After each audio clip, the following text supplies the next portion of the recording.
Hello everybody and welcome back, and sorry for cutting this tutorial. Now I had to switch to my laptop in order to show you this, since my Kali Linux machine couldn't really recognize the kernel as being Linux kernel. Now, and there is a library that we need to import in our DNS spoofer program in order to get this to work. Now the library is called netfilterq. Let me just show you how we can install it. You can install it with this command, pip install netfilterq.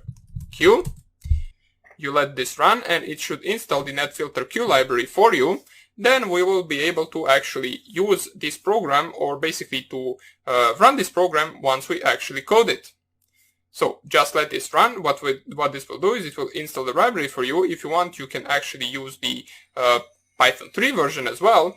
So for some reason it's getting an error. Okay, so let us try with Python 3. So pip3 install netfilterq. It gets the same error, but if I run Python import netfilterq, it is actually being imported, so don't worry. This error is something that I encountered before as well. So all we have to do right now is nano our program, which we will call dnsspoof.py.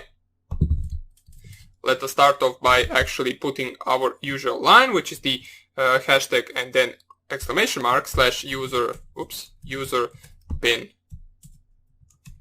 Python. And after that we want to import two libraries. One of them is our netfilterq library and the other one is scapy.all library. So import netfilterq and we can import scapy.all as scapy. So simple as that. What we want to do right now is actually make our queue, which is actually used in order to make a queue number from the IP tables. What this will allow us to do is actually sniff the packets and redirect them, or redirect the users to our own web server. So what I will do right now in this program is I will redirect the users to the web server on my Kali Linux machine, which is running at the moment on my main PC.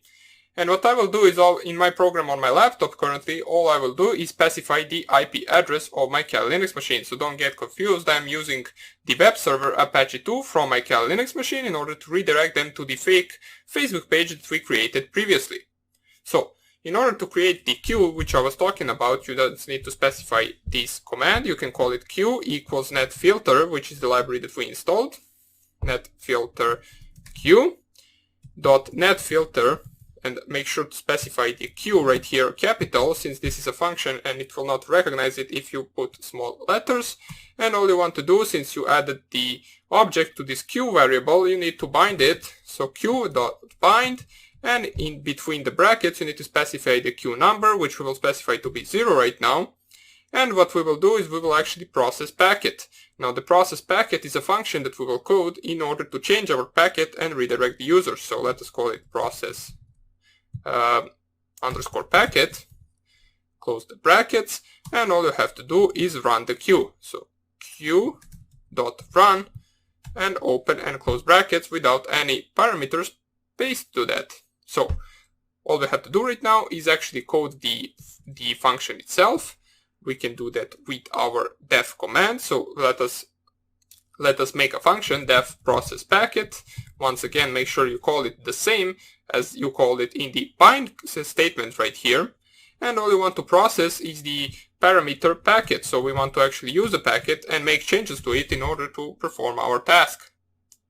So what we want to do first of all is actually get the payload from that packet, since that payload is something that will actually contain the DNS request or the DNS response.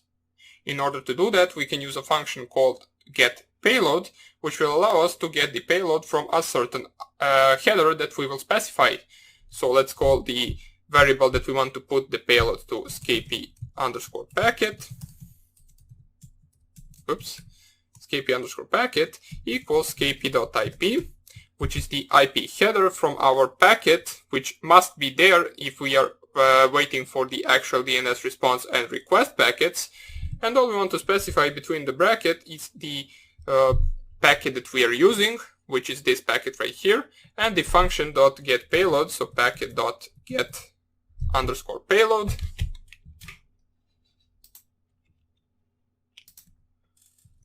underscore payload, open and close brackets, since this is also a function, and here we specified our Scapy packet to have the payload from the received packet. Now if you want to, we can actually just print the packet itself, so just to check it out, so print Scapy underscore packet,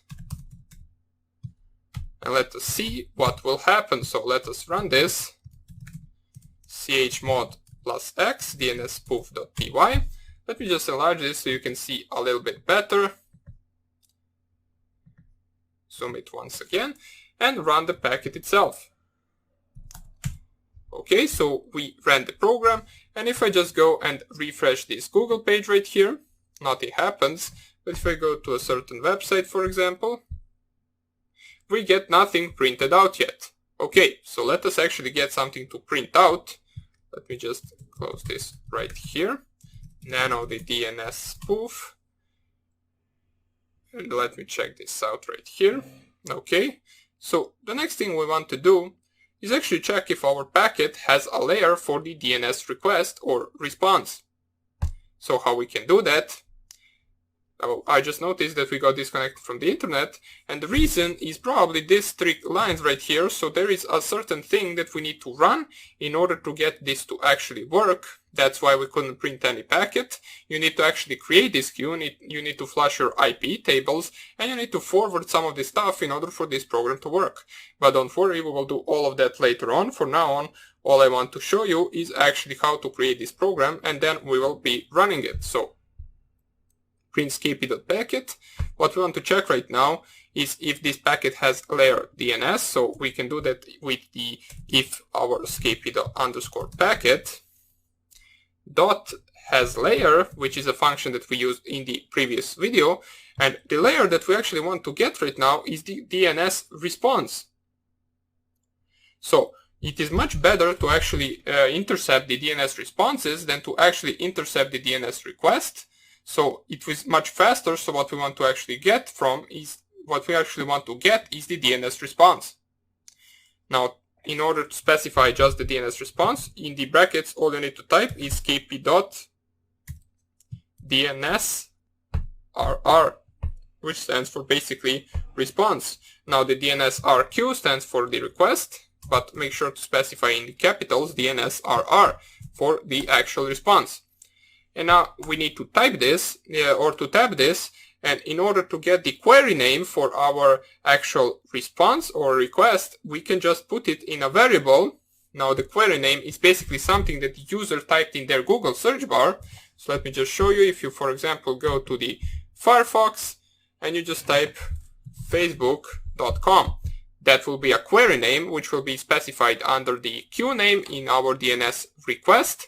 And then what we want to check out in our program is actually if there is a certain web page in that query name.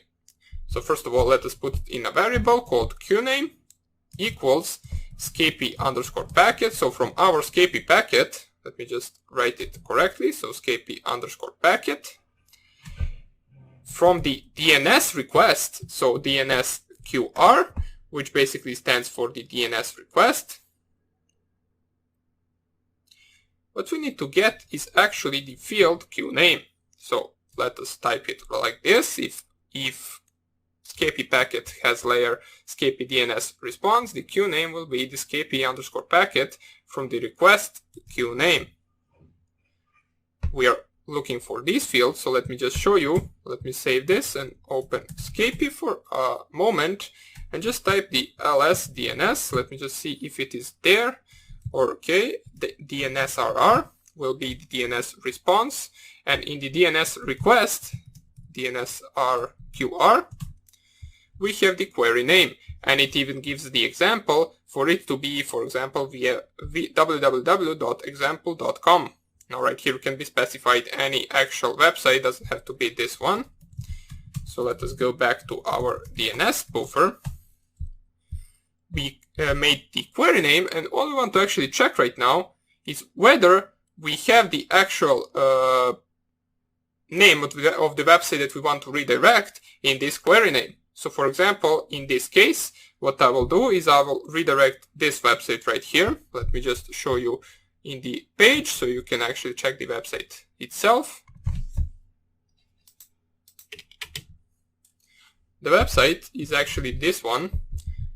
So what I will try to do is I will try to redirect this website right here. So let me just close this for a second and check if that website name is in the query name. So we can do that if this website name,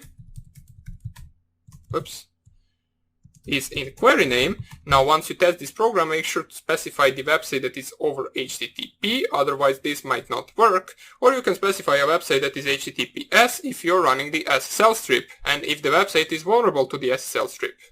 So any other website that is running over TLS encryption will not work. So for example, if you specified here facebook.com or twitter.com, it would not work. So what we want to do right now, if this name is in our query name, that means the user actually specified this in their browser and they want to browse for this actual website. But we want to actually change the answer from that website and change the query name to be the IP address that we want to redirect them to. So we will make a variable called answer, and that answer will equal to this kp.dns_rr, which stands for the response, and the RR name, which is a field in the DNS response, so let's specify it, will be equal to qname, and the R data. So what we are doing right now is basically we are intercepting the request from the user and then we are sending our own response back. And the R data will be equal to the IP address of my Kali Linux machine, which is 192.168.1.9, which hosts the fake Facebook page. So let me just run the Apache 2 on my Kali Linux. Apache 2 start.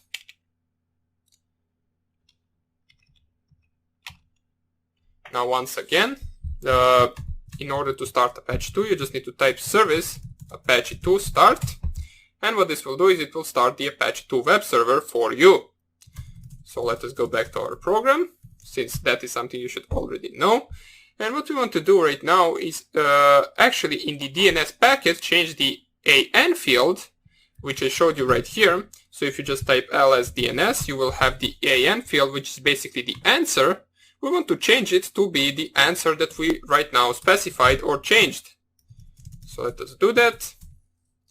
Let us make that to be equal to the actual answer that we coded right here from this variable. So skp_packet, the field from skp.dns, and then the field from the DNS, which is AN, will be equal to our answer. And we want to also change the number of answers, so sometimes some website page can have multiple answers, and sometimes the DNS response will send all of those answers back. For example, you can access, for example, Facebook on different IPs because there are more servers, and then the DNS response will send most of these answers back to the user. What we want to specify is that the number of answers will only be one, which is the one that we specified, and we can do that with this command, so skp_packet, the field skp.dns.an count, which stands for answer count, will be equal to 1, which, as I said, specifies the number of answers to be equal to 1. And all we want to do after that is actually set the skp_packet at the end to be equal, or not to be equal, we want to actually send the packet, or before we send it, we want to set the payload that we actually made right here. Or let me just delete this, so it's not the skp_packet, as we can see right here, we are processing packet, and we just named this skp_packet, which only has this payload. What we want to do is set the packet variable, or the packet, and set the payload with this function right here, to be equal to the string from this skp_packet.